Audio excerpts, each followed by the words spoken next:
अस्सलामुअलैकुम। आज MS office Excel में हम थोड़ी सी वर्किंग को आगे लेके चलते हैं। लास्ट क्लास में हमने काउंट ए, काउंट ब्लाइंड और मिनिमम मैक्सिमम का फार्मूला अप्लाई करके देखा था। आज हम क्वेश्चन नंबर 8 की तरफ बढ़ते हैं।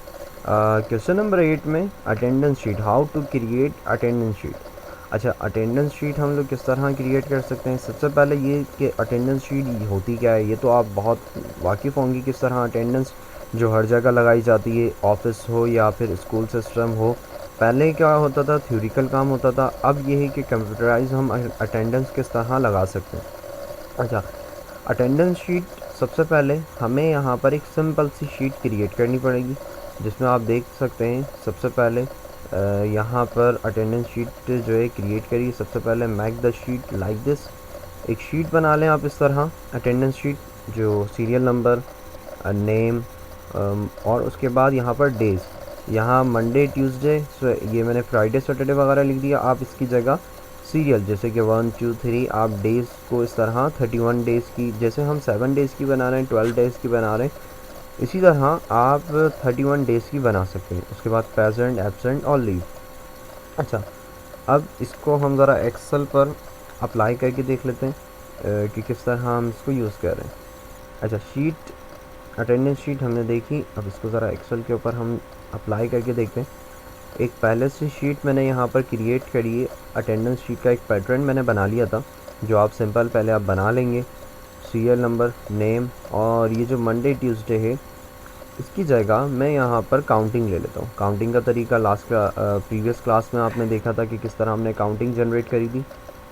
अच्छा, उसके बाद अब हमने यहाँ पर काउंटिंग जनरेट कर ली। जैसे हम 11 डेज़ की बना रहे हैं, वैसी 31 डेज़ की बनाएंगे।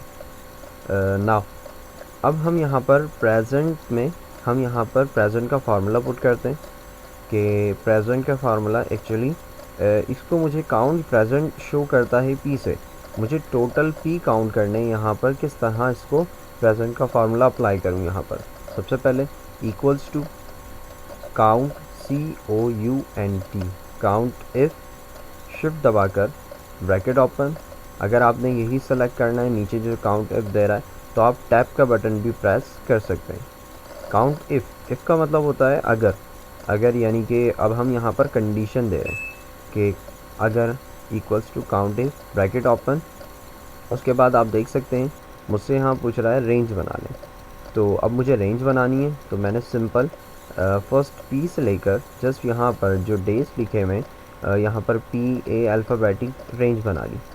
रेंज बनाने के बाद कॉमा, एक सिंपल सा आगे खुद ही फार्मूले में कह रहा है कॉमा लगाने के बाद क्राइटेरिया हम लोग जब भी डिफ़ाइन करते हैं तो उसमें हम इन्वर्टेड कॉमा में लिखते हैं, और असल इसमें क्राइटेरिया ही है जो काउंट करके देता है। तो क्राइटेरिया में मैंने इसको बता दिया कि आप क्राइटेरिया, अभी देखिए मैंने कोई भी डिफ़ाइन नहीं करा तो इसने सिफर दिया, क्योंकि मैंने क्राइटेरिया कुछ दिया ही नहीं था।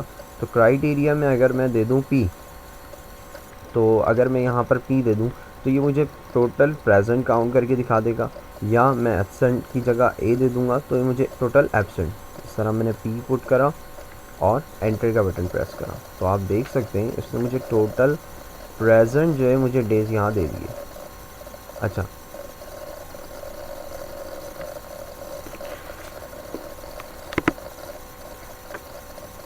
यहाँ पर आप देख सकते हैं मैंने यहाँ पर चेंज करके प्रेजेंट टोटल डेज मुझे दे दिए। इसी को ही कॉपी कर लेते हैं हम, फार्मूले को जनरेट कर दिया हमने फार्मूले को नीचे तक।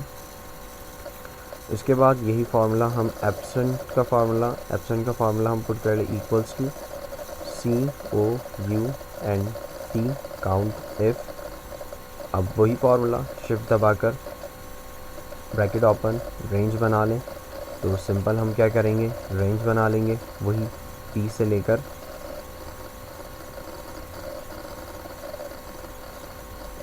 सिंपल हम इजीली रेंज बना लेते हैं। फिर वही कॉमा, इन्वर्टेड कॉमा, और अब इन्वर्टेड कॉमा में हमें एब्सेंट को काउंट करना है, और एब्सेंट को शो करा है हमने A से, इन्वर्टेड कॉमा क्लोज और ब्रैकेट क्लोज। अब आप देख सकते हैं यहाँ पर मुझे इसने बता दिया टोटल एब्सेंट इसके पास यहाँ पर फर्स्ट में 1 है। इस तरह कॉपी जनरेट करा तो आप देख सकते हैं सबका एब्सेंट निकाल के दे दिया। इसी तरह लीव का formula equals to count if bracket open, आपने सेल सेलेक्ट कर लें जिस तरह भी आपने रेंज बना ली। रेंज के बाद कॉमा, इन्वर्टेड कॉमा, और इन्वर्टेड कॉमा में अब हमने एल लिख दिया, तो एल में अब वो मुझे लीफ जो है यहाँ पर काउंट करके दिखा देगा। सिंपल, अभी यहाँ नहीं है तो कोई बात नहीं, नीचे हम जनरेट करके देख लेते हैं। और नीचे से बता दिया जहाँ जहाँ लीव्स लगी थी वहाँ पर इसने फार्मूला हमें पुट करके दे दिया। तो ईज़िली हमने यहाँ पर एक अटेंडेंस शीट जो है क्रिएट कर दिया। फॉर एग्ज़ाम्पल ये जनवरी की हमारे पास अटेंडेंस शीट है। अब मेरे पास ही जनवरी की अटेंडेंस शीट है, मैंने इस पूरी शीट को जस्ट क्या करना है, कॉपी करा, अटेंडेंस शीट को कॉपी करा, नेक्स्ट शीट नीचे से इंसर्ट करी और यहाँ पर जस्ट पेस्ट कर दिया। डायरेक्ट कंट्रोल सी से कॉपी करके यहाँ पर हम कंट्रोल वी कर लेते हैं। इसको हम अगेन 1 मिनट देख लेते हैं। जस्ट इसको यहाँ से हम कॉपी कर लेते हैं और नेक्स्ट शीट पे कंट्रोल वी पेस्ट करते हैं, तो आप देख सकते हैं ये मेरे पास वही शीट यहाँ पर जनरेट हो गई, कोई चेंजिंग करने की ज़रूरत ही नहीं पड़ी। अच्छा, अब इसमें से सिर्फ़ और सिर्फ जो मैंने PAL लिखा था, इसके अल्फ़ाबेट्स को हमने सिर्फ़ और सिर्फ ये डिलीट करा और इसका नाम हमने दे दिया फरवरी।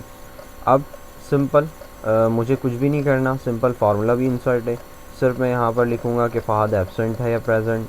यहाँ पर जैसे भी नाम मैं इंसर्ट करता जाऊँगा तो यहाँ पर आप देख सकते हैं मैंने PAL पुट करा, तो एंड ऑफ द फार्मूला यहाँ पर आप देख सकते हैं, end of the sheet present, absent और लीव उसने ख़ुद मुझे जनरेट करके दे दिया। तो ये बहुत आसान तरीका, आई होप आपको समझ में आई होगी वर्किंग।